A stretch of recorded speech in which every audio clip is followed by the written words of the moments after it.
Thank you all very much. I really am I'm very honored and pleased to be here today. Basically what I have here is a timeline of the disability laws that have gone into effect throughout centuries. Okay, first starting in the 16th century, and I'm going to pass these out just for you. This is just FYI.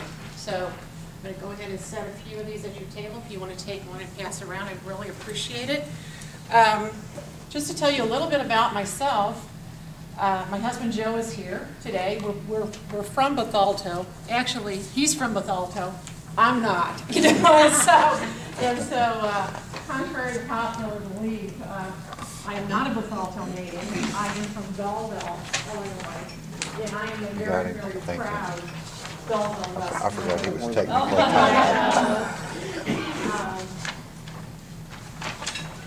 my parents were Howard and Carol Doing. Both of them worked for the telephone company, and both of them were very involved in community service, which is a central part of helping children and those with disabilities. My father was the president of the Lions Club in the early 1960s, and part of their community service, they established a program called the Empty Stocking Fund. Well, in the late fall of the early 1960s, we would all go with my dad to sell Christmas trees for the Lions Club, and this money was to go and fund the Empty Stocking Fund. And I asked my father one day, I said, you know, Dad, I said, what do you do with this money, this Empty Stocking Fund money? And he said, well, you know, Denise, he said, we go out and we buy Christmas presents for children and families that cannot afford Christmas. And that's what we do. And he told me then that if I remembered one thing that he taught me in my life, and that was, if you are an able-bodied person and you are of sound mind, he said, and he would look at me with a smile and say, and sometimes you are, you know, and he would say, then we have a responsibility and we have an obligation to help people that are less fortunate than we are. And little did I know then that that was the essence and set the framework for my life. Joe and I are parents of not one, but two children that have disabilities. Our oldest son, Austin, who has attention deficit disorder. And also compounded with that comes a learning disability of reading comprehension. Now, Austin is the type of kid that he is very determined, and he uses every bit of resources that he could find to get through his college program at SIUE. And we are also very proud of him because you couldn't have picked any better brother, older brother, to be in the life of our youngest son, Andy, who is severely autistic. Andy is 23 years old. And you know what? We are the most blessed family in the world because we have our kids, and we have each other, and we have a guy by the name of Paul Hoover in our lives that loves our kids very much, and he is Andy's godfather. And that's an integral part of what we do in disabilities is going out and reaching out to families and giving them support and the things that they need. Now on the timeline here, I'm going to jump from actually the beginning, and you can see that for, you know, there's the first sentence here says, for centuries disability that occurred by accident or war were really accepted and those people became an integral part of society for centuries, okay? But what we didn't do was that children that were born to parents, the parents were told to put those children in institutions if they were born with a disability. basically go on with your life. Well, we know today, under today's terms, that that's just not acceptable. And I can't even begin to imagine Joe and I ever being able to forget Andy. Because of the disability that he has that's just out of his control. We could never do that. In 1969, Illinois mandated that special education for children with disabilities, now that was for the ages of 3 to 21. And you know what? Back then, in 1969, that was cutting edge. That was 6 years before the federal mandate. And so, being a sophomore in high school then, at Belleville West High School, you know, I really didn't realize the impact of that until our youth group at the First Presbyterian Church in Belleville got involved in community service, and the two things we did. Well, we started the Kennedy King Center, which was down on South Belt, by the South Belt line, back behind the high school. And the other thing was that we were contacted by a mother of a severely disabled child. And his name was David. And she asked, could we help her exercise her 3 to 4-year-old son? I think David was he was a little over 3 years old. And the first time we saw David, we developed, well, actually we had teams of 4 that would go out on Saturdays and exercise David, okay? And so his disability had to do with the fact that he had lost the use of 1/2 of his brain. That side of his brain controls his motor skills as well as his ability to walk and some ability to talk and that. And so what we did was we learned how to synchronize his exercises with his mother. And we did this for 2 years, every Saturday. And the interesting thing about that was that we saw some slow progress that David was making. He was now starting to crawl at the age of 4. And then at the age of 5, we saw that David was pulling himself up. That was really, really cool to see that. And we thought, well, you know, but how is this going to really help him down the road? And what happened was that in 1971, I graduated from high school. Several of that particular group we'd gone on to college, and it was time for a new group of people to take over for us. Well, 2 years later, I'm still at SWIC, and on a Sunday after church, my parents asked me if I wouldn't mind going by Fowler's Market, which was down on the corner of the Beltline, which is now, and the corner of 59th Street and the Beltline, which is now Frank Scott Parkway.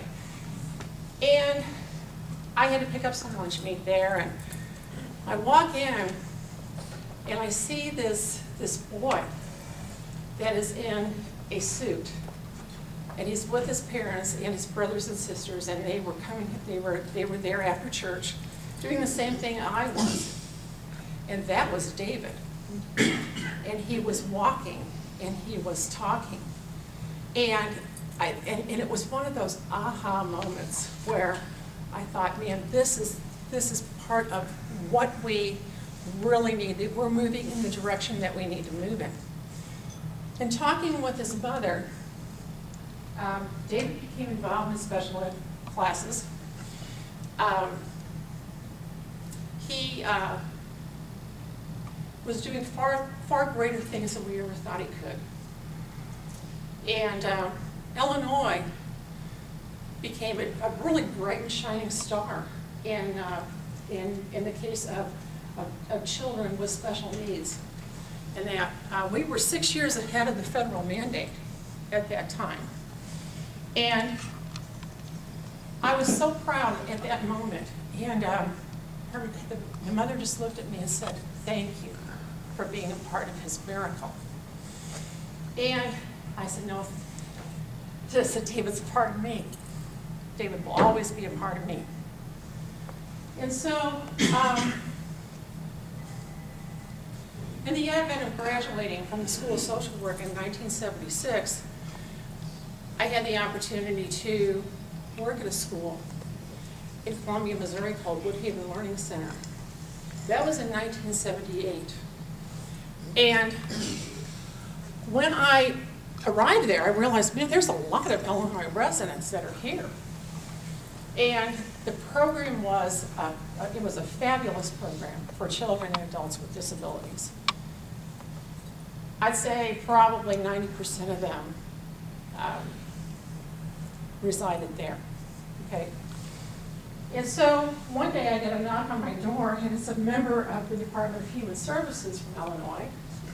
And he says to me, since we now have services for children since 1969, we are at a point now where we can bring our kids back to Illinois. And that was kind of but I didn't realize then it was a double-edged sword, because, oh great, these kids get to go home, they get to have a family life, they get to have services within their state, but guess what? The numbers went down and I lost my job, and I ended up going back to Raleigh, Illinois with them.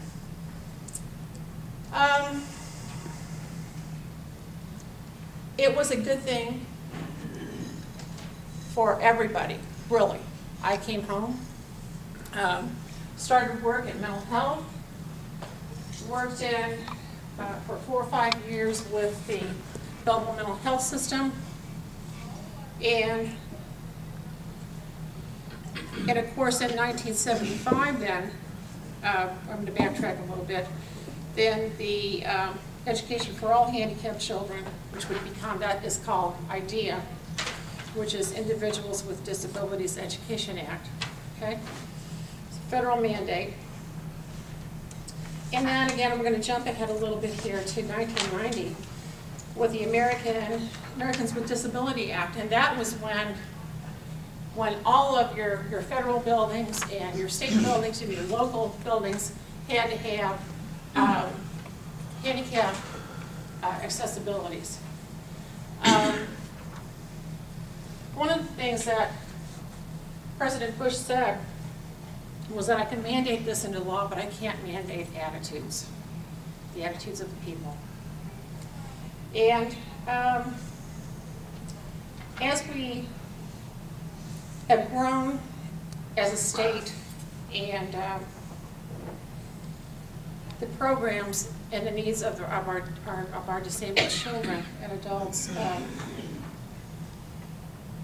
have been met to a certain degree. But what we've forgotten is that after they turn 21, they still need help. They still need services. And that is where we fall short. In 2004, Governor Blagojevich, if he did one thing that was really good, he did this, okay?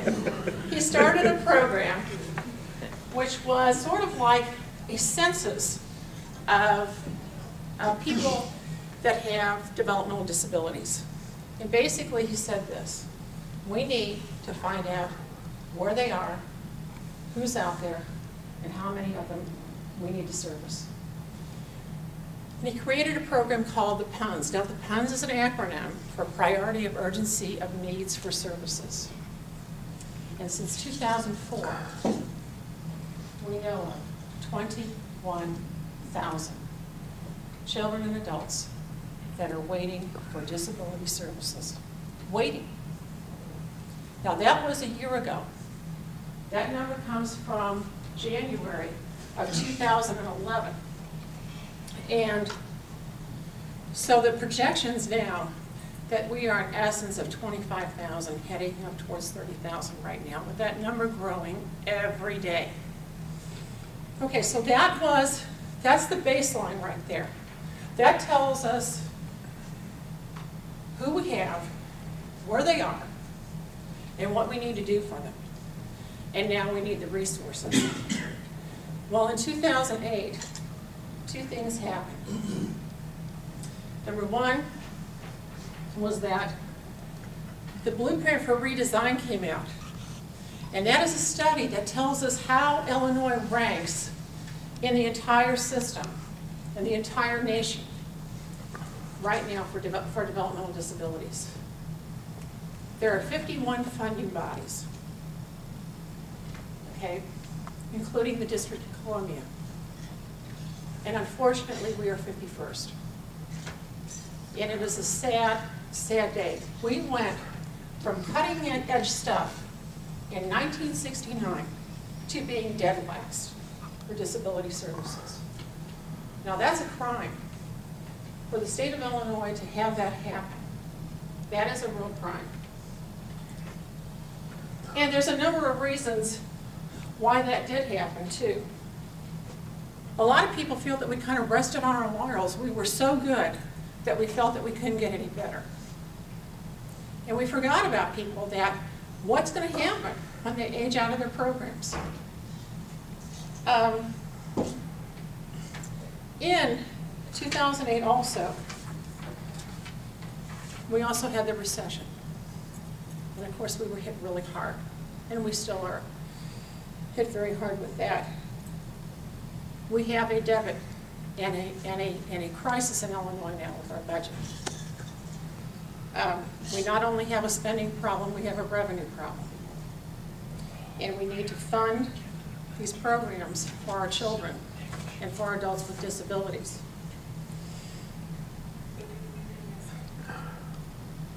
In 2009, we did do something that was more on the positive edge of things. We actually extended the services to children and adults with disabilities to the day before their 22nd birthday. And that does give you some time. That gives parents with children with disabilities some time to actually plan a little bit further ahead. Okay? That gives you an opportunity to get out there and see where you're going to go with your children. Many children now that age out of programs are just sent home, and that's where they stay. We need birth-to-death legislation, and that's where it starts, and that's where it should go. But first of all, we need to solve our crisis here, our money crisis in Illinois, and that's a tough job. Governor Quinn has currently proposed the closure of 7 state-operated facilities. And a few of those are what we call SODCs, which are state-op developmental centers. Our son Andrew is in one in Centralia, and it is one of the best that the state has to offer. We're proud to say that. And for that reason, more than likely, that stayed off the governor's hit list. You know, it's just a simple equation there. People doing what they're supposed to do, doing their jobs, taking care of people, doing the right thing. And right now, the process by which those closures will take effect is a pretty much long drawn-out process, but it gives people a chance to plan and to help transition their children and adults to community-type settings. But we don't have that just yet. We don't have the community settings. We're 51st, for crying out loud. You know, we're the 51st. We're 51st on the list of 51. And so part of the problem is also part of the answer too. We have to do a better job of building up community services. And that starts really with you all here. It has to do with calling your local and area agencies like William Bedell ARC, Impact, Beverly Farms, your Community Counseling Center, Illinois Center for Autism in Fairview Heights, the Warren G. Murray Center in Centralia, and say, what can I do? How can I help? It comes down to what my dad said. As able-bodied people, we have an obligation to help those that are less fortunate than ourselves. I thank you for allowing me to be here today, to be your guest speaker, and I would be happy to field any questions.